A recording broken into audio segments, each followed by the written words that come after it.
Good morning, guys. For those of you who'd like to boost your immune system, click on Alaska Chaga and find out why millions of people drink Chaga tea every day. And you get 10% off and free freight. For those of you who would like to help our veterans, go to Hero Soap Company. They make great all-natural soap products, and they give part of their profits to veterans down on their luck. And then for those of you who'd like to learn more about CBD oil and its health benefits, go to martinbrodellcbd.com.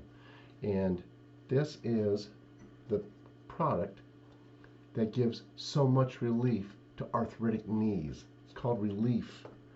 And for those of you who have puppies that are getting older, go try this one right here. The doggy bites. They give great relief. They really help Bud out in his last days, I tell you. And anyway, let's go ahead and dig into some of the news here. Let's dig into this zero hedge. So a new video shows massive California container ship traffic jam. It says the new view from above reveals a vast armada of container ships scattered at anchor across California's San Pedro Island. And it's really quite the view, really. It says newly released U.S. Coast Guard video offers visual proof of just how extreme the congestion has become at the ports of Los Angeles and Long Beach. The new view from above reveals a vast armada of container ships scattered at anchor across California's San Pedro Bay. As the Coast Guard footage paints the picture, the latest data from the Port of Los Angeles and from the Marine Exchange of Southern California tells the story behind those images. The data confirms that there has been no real let-up in the historic container ship traffic jam off California's coast. As of Thursday, there are 25 container ships at berth in Los Angeles and Long Beach. 32 container ships were at Anchorage. That's roughly the same level that has been at anchor since beginning of this year. The record of 40 container ships at anchor was hit on February 1st. And, after learning about child trafficking and all the rest, it makes you wonder. It's like, so how many of those container ships contain young children? How many? You can only wonder. And yeah, it's pretty sad when you realize, when you begin to understand how bad the problem is. And this is one of the big reasons that President Trump ran in the first place. And he and Melania, they love kids. And boy, I tell you what, that's one of the things that people are waking up to, is how horrendous the problem really is. Over 800,000 children go missing in this country every year. 800,000. Man, that's a bunch. JP Morgan predicts that the biggest short squeeze yet begins next month.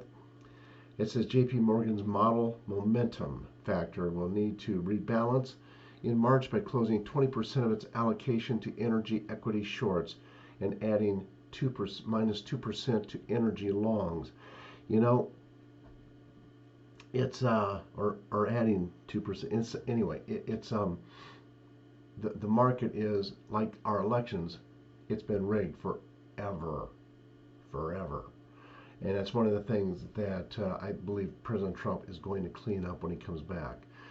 Crazy days for money. We are sitting on a monetary powder keg, the danger of which is barely understood by policymakers and which could explode at any time. There's a lot of things. This whole country, this world is a powder keg. I mean, take your pick as to which country is going to unleash, I mean, which country is going to flip? Which group of people have had it the most? And then one man's terrorist is another man's freedom fighter. In order for tyranny to be established, people who love freedom first must be demonized. Well, number one, when it comes to Antifa and BLM, they're not about freedom. They're about clamping down. They're about destroying freedom of speech. They don't want anyone saying anything but what they say. And to be honest with you, they don't even know what they're saying. and they don't even care. They've recruited some highly psychotic people. I mean, as psychotic as the people in Congress are. These people are every bit as psychotic as they are, if not worse. And then Israel, yeah, if that's possible. And then Israel develops a drone that navigates without GPS. Drones which can find their own way won't have to depend on GPS, which is vulnerable to cyber attacks. So the technology of these things, it just keeps getting better and better all the time. And what they're saying is the assassination attempt on President Trump, it was a drone that they used. Court documents show FBI can intercept encrypted messages from a Signal app. We knew that. They and along with the CIA, the NSA, they can do all kinds of things that we never imagined. And then America's most hated office jargon, synergy. You know, that whole thing of synergy, it sounds good. It's like, okay, we're going to combine. Yeah, we're going to meld forces together here, and it seldom, hardly ever works. And then the globalist dilemma, how to implement a fourth industrial revolution without losing power. We were on the brink of a paradigm shift, not simply an innovation resting atop the old order with the old elites. Look, as we all know, the super wealthy, they want a global reset. And they want what's called the Great Reset. But it's not great. It's horrible. It's where, okay, we don't have any debt, but we don't own anything. And they want to push us, they're going to push us into the urban areas, into cities. They don't want us to own any land. They don't want us to be independent. They don't want us to be off the grid. They don't want us telling the truth. They want us to think, say, and do as they tell us to think, say, and do. That's their idea of great reset. And as far as money goes, oh, that's the cryptocurrency that they control. You see, when you no longer have money in your hand, guess what? Then they have control of everything. Let's see here. And then the real world and the narrative world. It says it's easier to control people through the narrative world than the real world because the narrative world and its relationship with the real world is too complicated for most people to understand. It's true. It's, you know, as you look around at all the people wearing masks, people so afraid to hurt someone's feelings if they go to the store and, oh, I don't want to hurt their feelings by not having one on. Who cares? You're hurting your health. They're bad for your health, for crying out loud. It's okay to hurt their feelings and save your health. It's okay, really. Luxury homes on Manhattan's Upper East Side are back in vogue. It says after spending the last 18 months writing about how real estate in New York was collapsing due to the pandemic, we have to admit it is nice to see some signs of life anywhere in the city. Well, that's because what they're counting on is that things with Biden, that he's going to be permanent and that he's going to bring back all of the old way. But guess what? It ain't going to happen. Also, yeah, you got some people, they're making big bets.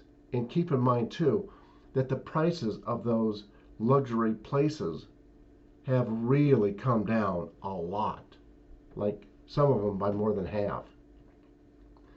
And then why trust the experts? It has now become commonplace to accuse anyone who opposes COVID lockdowns of being anti-science.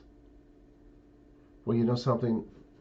The experts that we've learned to trust are those who actually make sense, who actually have some real science behind what they're saying, who can actually prove what they're saying. And the people who oppose the lockdowns, the people who oppose the face diapers, they're using the real science, and they make sense. They don't move the goalposts. Fauci and Gates and all the rest, they're always moving the goalposts. And that's just what the Democrats do in order to maintain control over you. And then U.S. air travel hits new turbulence despite vaccines and recovery, a reversal in the recovery. Well, that's because people, number one, I don't think they want to wear the face diapers going on these planes. They've had it. They're fed up. A lot of people are. And they're like, no, I just won't fly. I just won't travel.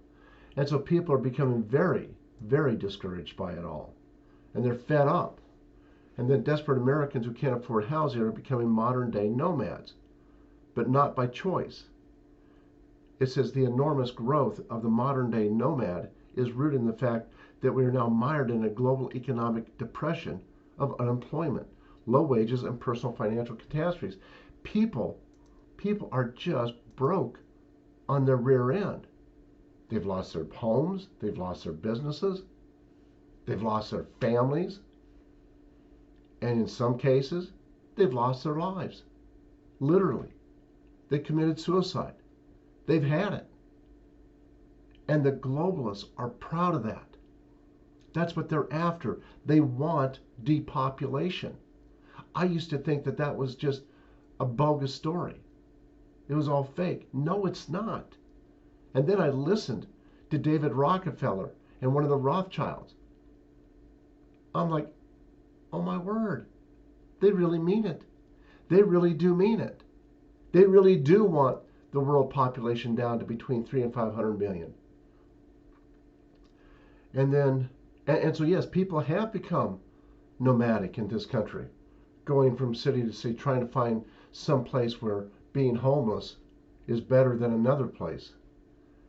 And then high stakes as Israel's startup prints world's first ribeye. Really? We'll come back to that one. Yeah, once again, they're making up meat. Trump legal team plays scorching montage of Democrats inciting and challenging past elections. See, this is one of the things, as they say, talk about hypocrisy. This is one of the things that they wanted to do. This gave them the setup and the stage to put forth the truth about everything. And so now they don't have a choice. They have to play it. They have to show the people. And then Cuomo guilty of obstruction. GOP rep calls for investigation into nursing home cover-up. That's Representative Stefanik. And all of a sudden he's feeling a little bit of heat, but I think he'll be protected. Lincoln Project co-founder resigns and amid accusations of criminality. Yeah, grooming young kids. And then Alabama is the weakest link in the U.S. vaccination chain. The state's challenges are indicative of the general erosion of the rural healthcare infrastructure across the country. And keep in mind, a lot of people, like half or more, don't want it. And then lockdowns have devastated the global poor. They have indeed. You betcha. I mean, they have completely devastated. I mean, as if they weren't devastated before. They're really devastated now. And it's the middle class that have been hit hard as well.